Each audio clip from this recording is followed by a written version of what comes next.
Bonjour, dans une précédente vidéo, on a parlé de la cécité au choix. Aujourd'hui, j'aimerais vous parler de la cécité par inattention.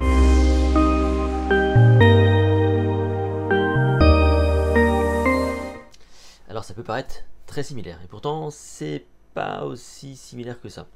La cécité au choix, c'est lorsqu'effectivement vous focalisez votre attention sur une information, par choix, et vous ignorez le reste. Donc vous inhibez ce qui est autour de vous, et donc vous passez à côté d'informations qui peuvent être cruciales. La cécité par inattention, c'est plutôt, on va dire, ce qui pourrait nous illustrer ça, c'est plutôt cette fameuse peau de banane. Bah, on voit pas quoi. On voit pas parce qu'on est tête en l'air, parce que voilà, on pense à autre chose, et puis c'est typiquement aussi quand on oublie des trucs, vous savez, hein, on oublie le parapluie qui est pourtant devant la porte. En fait, on est un peu tête en l'air et donc par inattention, on ne fait pas gaffe. On est focalisé sur d'autres choses, souvent un peu intérieures, et donc on est plutôt inattentif. Je vous propose une expérience plutôt troublante. The Door Study. This video shows a participant from a 1998 study by Daniel Simons and Daniel Levin. Watch what happens as the unsuspecting pedestrian provides directions. The young man on the left is one of the experimenters. He has approached the white-haired man and asked for directions. Watch closely as two people carrying a door pass between them, and the first experimenter is replaced by someone else.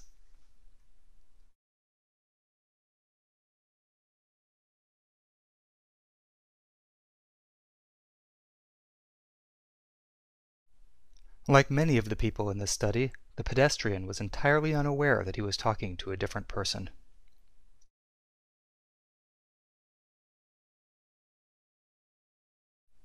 Approximately 50% of the people approached in this study didn't notice when the person they were talking to was replaced by someone else.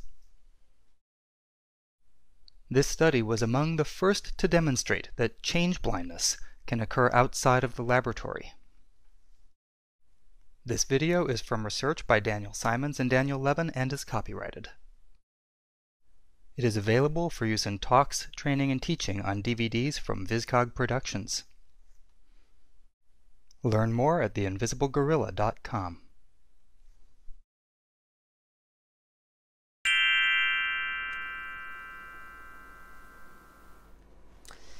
Expérience un peu amusante, enfin carrément amusante même hein, pour le coup.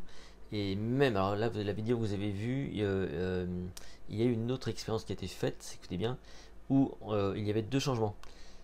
Un homme donc changé par un homme derrière la porte, et puis le deuxième homme par une femme habillée en noir, cheveux courts, etc., qui ressemblait un peu à l'homme. Et bien dans 20% des cas, il y a des gens qui ne se rendaient compte de rien, un truc de fou. Donc l'attention elle est fondamentalement sélective, et ça vous le savez. On fait attention à ce qui nous intéresse, et ça peut aller jusqu'à effectivement oublier des choses, ça peut être du ressort également d'un manque de motivation. L'enjeu, si vous voulez, de l'attention, c'est cette mémoire dite prospective. C'est-à-dire que dès lors que vous n'êtes pas capable d'anticiper, dès lors que vous n'êtes pas capable d'engager l'intention ou la motivation, forcément, il y a de grandes chances pour que votre attention ne soit pas mobilisée. Donc quand on est face à la cécité par inattention, c'est que l'attention à ce moment-là n'est pas mobilisée ou n'est pas mobilisée forcément au bon endroit. Par exemple, je vais vous demander tout simplement donc de regarder la photo que je vous passe maintenant et puis regardez juste cette photo. Cette photo est parue dans un catalogue La Redoute. Il se peut que, là si je demande de me redire ce que vous avez vu, spontanément vous avez regardé les 4 enfants avec des t-shirts, etc. C'est l'été, c'est ce qui va peut-être vous revenir. Mais ce qui est très amusant, c'est que cette photo qui est vraiment sortie dans un catalogue La Redoute, je crois que c'est La Redoute, et bien regardez bien, sur la partie droite, il y a un monsieur qui est tout nu en fait. Et le photographe n'a pas fait gaffe, et quand ils ont publié la photo, ils l'ont publiée sans faire attention. Donc là on est typiquement dans la cécité par inattention. On ne fait juste pas gaffe à l'information en tant que telle. On est un peu dans la lune, j'imagine. Et donc quand on veut être attentif, l'enjeu c'est quoi? C'est donc de mobiliser sa mémoire dite prospective, être capable d'anticiper les choses. C'est aussi pour ça que les magiciens arrivent à vous tromper, parce que vous n'êtes pas capable de motiver l'attention au bon endroit.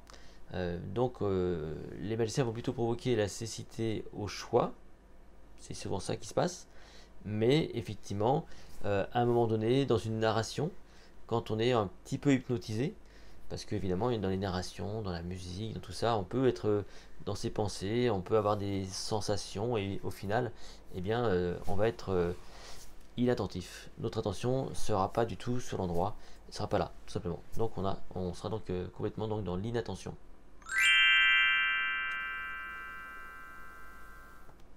Les magiciens sont évidemment des maîtres de l'attention parce qu'ils vont créer justement pour y parvenir des temps forts, des temps faibles. Donc à ce moment-là, ils vont jouer sur ce qu'on appelle la misdirection, être capable donc de guider votre attention sur des temps forts et au détriment de temps faibles.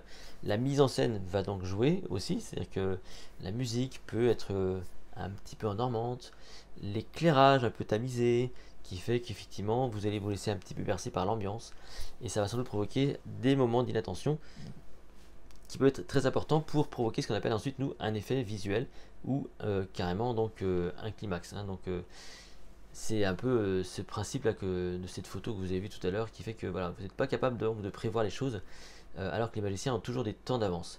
Alors autre chose, c'est que les magiciens jouent beaucoup sur ce qu'on appelle le détachement. Le détachement, c'est-à-dire qu'à un moment donné, effectivement, on va pas tirer l'attention. Par exemple, ça vous est déjà arrivé. Vous avez une personne que vous voyez tous les jours qui est très bien, et puis cette personne tout d'un coup va dire ah, fais pas gaffe, j'ai un bouton là par exemple. Moi par exemple en ce moment j'ai un petit orgelet là, oui, je sais pas si oui, qu'importe.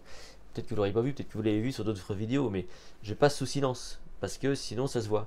Dès lors qu'on vous dit l'information, dès lors qu'on attire votre attention, forcément, eh bien, on ne voit plus que ça. Donc le magicien est plutôt dans une démarche de détachement.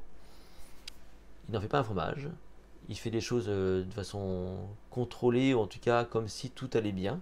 D'accord. Donc c'est une gestion, si vous voulez, de son stress, mais aussi du stress du public, pour le coup, d'être dans le détachement, de façon, si vous voulez, donc à faire en sorte que toute l'information, tout coule de source. Donc on passe sous silence, si vous voulez, des informations qui peut-être sont essentielles pour comprendre le tour, mais justement, on les passe sous silence pour qu'elles apparaissent pas essentielles, ou en tout cas pour qu'elles n'attirent pas du tout l'attention. Voilà. Si cette vidéo vous a plu, n'hésitez pas à la liker, à la partager. Vous pouvez également vous abonner à cette chaîne YouTube et me retrouver sur mon site https://lestraditionsecrets.com. On se retrouve très vite dans une toute prochaine vidéo.